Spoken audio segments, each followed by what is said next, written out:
These are fantastic if you want to smell like stuff from around your house. Yeah.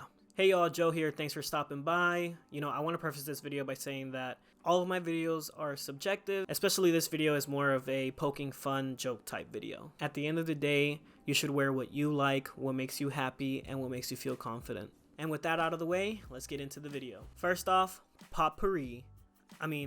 Spice Bomb Infrared, sorry. When I would smell it in stores, I wasn't really fond of it, and after getting it as part of the Sephora favorites bag and finally getting it on skin, it solidified why I won't be picking up this bottle.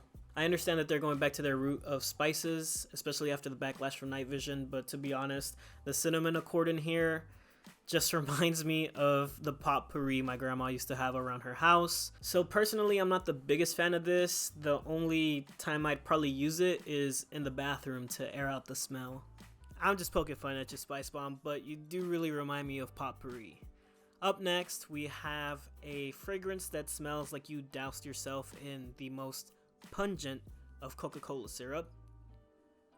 Versace Blue Jeans. Now, I picked up this bottle from TJ Maxx because I heard all the rave about how great of a cheapie it was. And I've also heard that it's very much a fragrance of its time, and boy is it. I believe it's a mixture of the lavender, tonka bean, and maybe even rose in here, but it's just so overpowering for me.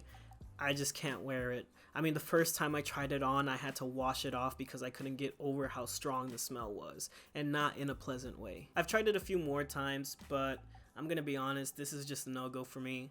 Sorry, Versace. This one just didn't cut it for me. Another cheapie, guess Seductive Own Blue. I picked up this bottle from Marshall's for less than $20 because I saw all the reviews talking about how great it was and how it's basically a fresher version of La Nuit de l'Homme by YSL. Now, so you guys can learn a little bit about me, here's how much of a genius I am. When I purchased this bottle, I had never smelled La Nuit de l'Homme. Yep, that's right. I blind bought this fragrance, not even knowing what it was in reference to. But it was so cheap and it had great reviews, so I said, why not? Now, when I first sprayed this on, the only thing I could think about was baby powder. And I'm all for a well done powdery scent, like Armani Code, stuff within those kinds of lines, but this just reminded me of changing my baby brother's diapers. And I thought, oh, for sure, somebody swapped the bottle, or I got a bad batch, or something happened.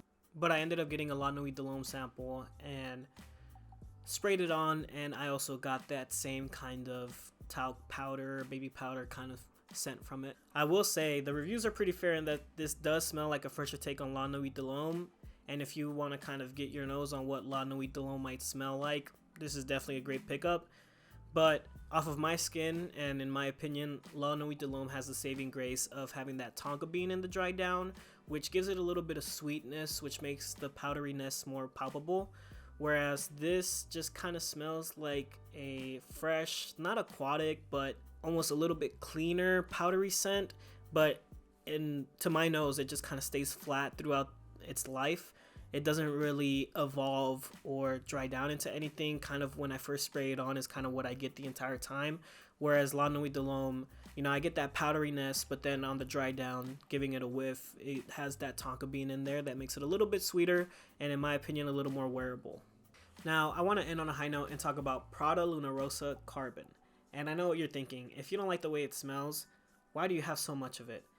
And I want to let you guys in on a funny story. So, when I first sprayed this on a test strip, I really liked the scent. I really liked it. But when I decided to spray it on skin, and emphasizing the importance of always trying on skin, it reminded me of something very familiar. But when I tell y'all I really wanted to like this fragrance, I really wanted to like it. Luckily, after I got a few carded spray samples from purchasing other things, I was able to give it a couple more wears. The scent grew on my nose, and I kind of picked up the nuances that I picked up off the tester strip, and I really started to like it again. I find that sometimes it does wear better off of my clothes than off of my skin, but even now, the more that I've worn it, I don't pick up that initial whiff that really made me laugh when I first tried it on my skin. So what did this remind me of when I first sprayed it on skin?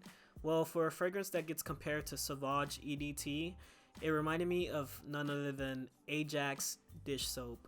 Yeah, I'm pretty sure it's the bergamot opening in here, but all I could think of was this smells like Ajax dish soap. So let me know what y'all think. Are y'all picking up what I'm picking up? What do some of your fragrances remind you of? Am I crazy and just have a bad nose? I'd love to hear your feedback in the comment section, so I'll see y'all. If you enjoy any of the fragrances I'm joking about in this video, it's not gonna really seem like a joke. That's so dumb. Damn, that's fucking harsh. I'm sorry, Victor and Rolf, I swear. Say hi. Say hi. Okay, let's go.